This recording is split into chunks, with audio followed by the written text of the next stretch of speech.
Assalamu alaikum. My dear students, how are you doing today? Hope you all are doing well by the grace of Almighty Allah.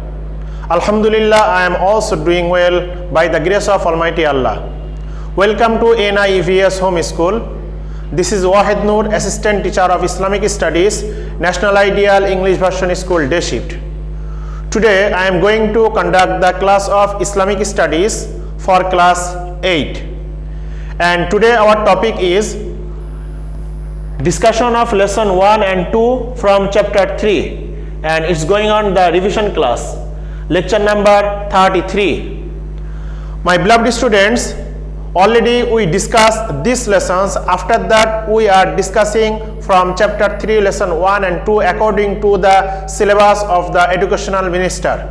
So today our topic is lesson 1, which is related to the Al-Quran Majid, and lesson 2 about the Tajweed. So both are related with each other. So let's start. The main point of the Quran Majid are here I written. First of all, the introduction. Quran means something read or recited. So students, Quran, this word came from Qur'un. So Qur'un means read or recite. So which is something which is reciting most of the time, that are called the Quran. Because in the world, millions of people every time, 24 hours, 7 days, they are reciting the Holy Quran.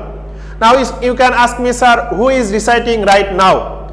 In the world, somewhere right now going on the prayer, because our time, our country's time and the another country's time are not equal. So anywhere is going on the prayer, or in the those are memorizing the Holy Quran, which is called the Hifzukhana. They are reciting the Holy Quran right now. So same as like that, each and everywhere in the world there is reciting the Holy Quran. That's why it's called, its name is Al-Quran.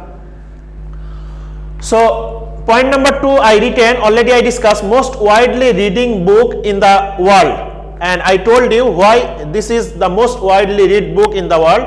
And number 3 point, Lawh Mahfuz, then Baitul Izzah, then Prophet Sallallahu Alaihi Wasallam. What does it mean? It means the Holy Quran before coming to the world upon the Prophet Sallallahu Alaihi Wasallam, it was preserved to the Lawh Mahfuz, which is called the preserved shield to the Almighty Allah. And then Almighty Allah revealed this Holy Quran together to the Baitul Izzah, which is called the first sky. And from there, I mean from the Baitul Izzah, according to the requirements of Prophet Sallallahu Alaihi Wasallam, through the Jibreel Alayhi Salam, Almighty Allah revealed this Holy Quran by 23 years, not together.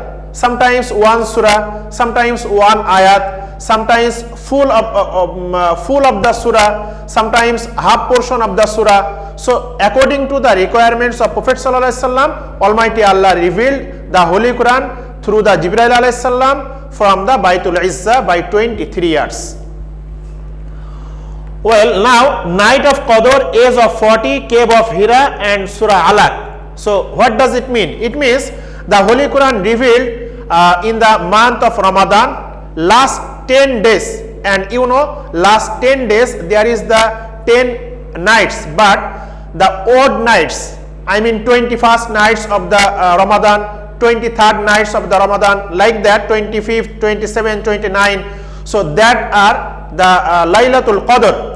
So among that 5 odd nights, I mean among that last 10 days of the month of Ramadan, there are 5 odd nights. So these odd nights, Almighty Allah revealed this Holy Quran when our Prophet Sallallahu Alaihi Wasallam was in meditation in the cave of Hira, and his age was at that time 40 years.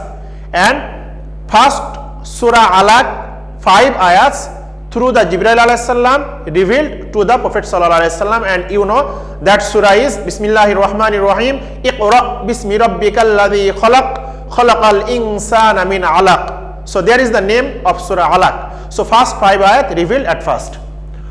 Well, now all surahs are two groups, Makki and Madani. Makki surahs Tawhid, Risalat, Akhirat, Qiyamot, etc. and Madani surahs Salat, Zakat, Saum, Hajj, Halal, Haram, etc.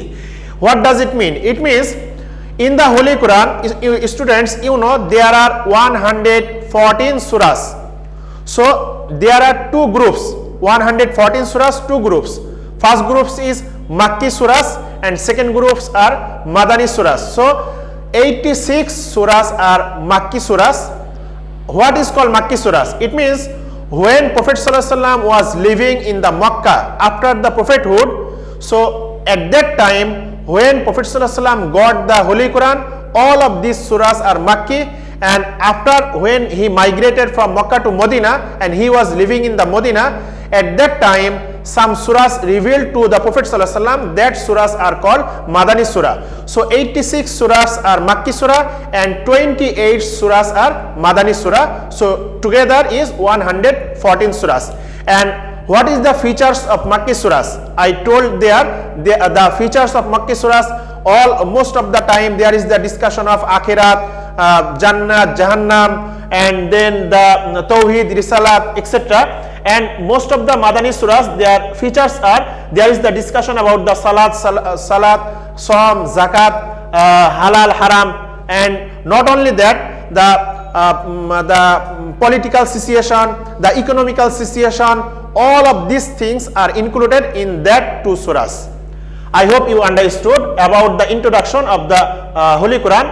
And one important another part are left there, that is in the Holy Quran there are 30 paras, which is called parts or paras, 30 paras and 114 surahs and 540 rukus and 7 manjils and 14 ayat of Shizda, and there are 14 ayat of Shizda, and ayat number is 2 options. Someone are saying there are 6,236 ayats, and another opinion are 6666. It means 6,666 ayat are there in the Holy Quran. So both are correct. Whatever we are getting, both are correct. Okay, my dear students, now several names of the Holy Quran. I mean, the Holy Quran is only the Al Quran names? No, there are more names. So first one is Al Furqan. What does it mean? Al Furqan means one who can distinguish. I mean, the Quran can distinguish, the Quran can differentiate between the halal and haram, between the lawful and unlawful, between the good and bad. That's why its name is Al Furqan. Then B, Al Huda. It means guidance. I mean, it means that if you recite the Holy Quran, the Quran will show us the right way. They will guide us. That's why its name is Al Huda. Then Ar Rahma, it means kindness and mercy. If you recite the Holy Quran, Almighty Allah will bless to you, kind to you, mercy to you. That's why its name is Ar Rahma. And then Al Dhikr, it means advice or discussion, because there are many of the incident, many of the discussion are in the Holy Quran. That's why its name is Al Dhikr. And then An Nur, light. I mean, if you make the differentiate between halal and haram, then it will made in your life the light. That's why its name is An-Nur. So students, now come to this point, that is importance and necessity of the Al-Quran. So I written here only 2 points, that is Al-Quran makes sin, virtues, right, wrong, good, evil, etc. And then peace will be established and unjust will be eliminated. What does it mean? It means, my dear students, if you recite the Holy Quran, then you can differentiate what are good, what are sin, what are virtues, etc. And in the another important information, that is, if you recite the Holy Quran and if you lead according to the law and principles of the Holy Quran, inshallah you will be gainer, you will be successful in this world and also the next life. And not only that, in the society there will be prevail the peace, everywhere will be peace. Students, many of the times people are searching peace. Where is peace? They are finding where is peace. But I will say you, read the Holy Quran with the meaning, then inshallah you will get their peace. if you follow according to the law and regulations of the Holy Quran, and from the society, the anarchy, the indiscipline, the oppression, every bad activities will be removed, will be eliminated. This is the importance and necessity of the Al-Quran, and the teaching of the Al-Quran is, it is the source of knowledge and science. Almighty Allah says, I didn't write there the Arabic. The Arabic is A'udhu billahi minash shaitanir rajim ma farratna fil kitabi min shay. It means in this holy book I have left nothing. Surah An'am ayat number 38, you will get this ayat, ma farratna fil kitabi min shayin. And Allah is saying in another ayat, Surah Baqarah ayat number 2, Dhalikal kitabu la raiba fih. It's very famous ayat, you know that ayat. So meaning is, this is the holy book which is out of all doubts. What does it mean? In the Holy Quran, not only said the religious activities, in the Holy Quran there is the way of science, there is the way of commerce, there is the way of the political issues, everything. And also in the Holy Quran, Almighty Allah is saying, Ma farratna fil kitabi min shayin. Whatever you want, everything you will get in the Holy Quran, because Almighty Allah already said there is nothing left in the Holy Quran. And also there is no doubt. For example, if Allah said those will wasariqu wasariqatu faqta'u aydiyahuma, those will thief, you will cut their hands if they are male or female, then you are thinking there will be anarchy or indiscipline. No, if you cut the hands, those are these activities, thief activities, then the others will get the advice, because the others will think, if also we thief, then our hand also will be cut according to the law of the Holy Quran. So there is no doubt. So everywhere will be the peace and the blessings. My dear students, now we will discuss about the lesson 2, that is tajweed. I written here very shortly, that is Warattilil Qur'ana tartila. This is the ayat of Surah Muzammil, ayat number 4. And Rasul Sallallahu Alaihi Wasallam also says, Khairukum man ta'al. I didn't finish this hadith. Khairukum man ta'allama al-Qur'ana wa 'allama. And last, parents will get the crown on the day of Qiyamah. So what is, at first we have to know what is tajweed. You know what is tajweed? Tajweed is some rules and regulation for reciting the Holy Quran correctly. For example, in the tajweed there is the discussion of izhar qolob, idgham ikfa, nun sakin tanbin, mim sakin, wajib gunna, the reciting of the Allah word, etc., etc. So when you will follow all of these rules and regulation and you will recite the Holy Quran, that is called the tajweed. And why it's important? Because Almighty Allah said in the Holy Quran, Warattilil Qur'ana tartila. When you will recite the Holy Quran, you have to recite slowly and distinctly. It means clearly. And also there is the fazilah when you will recite with correct pronunciation the Holy Quran by following the tajweed. Rasul Sallallahu Alaihi Wasallam is saying, Khairukum man ta'allama al-Qur'ana wa 'allama. You know this hadith is very famous. They are the best person in the world. Those are reciting the Holy Quran and those are teaching the Holy Quran others. So you also can be the best person in the world.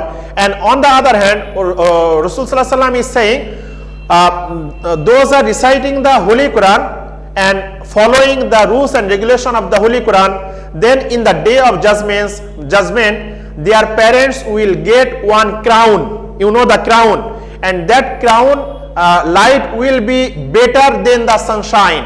Subhanallah wa bihamdihi. So if you recite and follow the rules and regulation, your parents will get that crown. And when you will recite the Holy Quran, that Holy Quran will advocate for you, will cooperate for you in the day of judgment. And you know it's very famous hadith, that is, if you recite the Holy Quran correctly, for each letter you will get 10 swabs. So what we need, so everything we are getting from the Holy Quran. So there is nothing left by reciting the Holy Quran. So I will advise to you every day at least 10 ayats or one surah or from something the ayat from the Holy Quran, try to recite. And not only that, try to recite the meaning also. Then you can recognize, you can realize what Almighty Allah is saying in the Holy Quran. That's all for today, my dear students, and this is the lecture number 33. I hope you will recite the Holy Quran every day. Inshallah, I will also try to recite the Holy Quran, and we will follow our life according to the rules and regulation of the Holy Quran. That's all for today, my dear students. Keep practicing at home to abide by your parents. See you next class, inshallah. Till then, assalamu alaikum.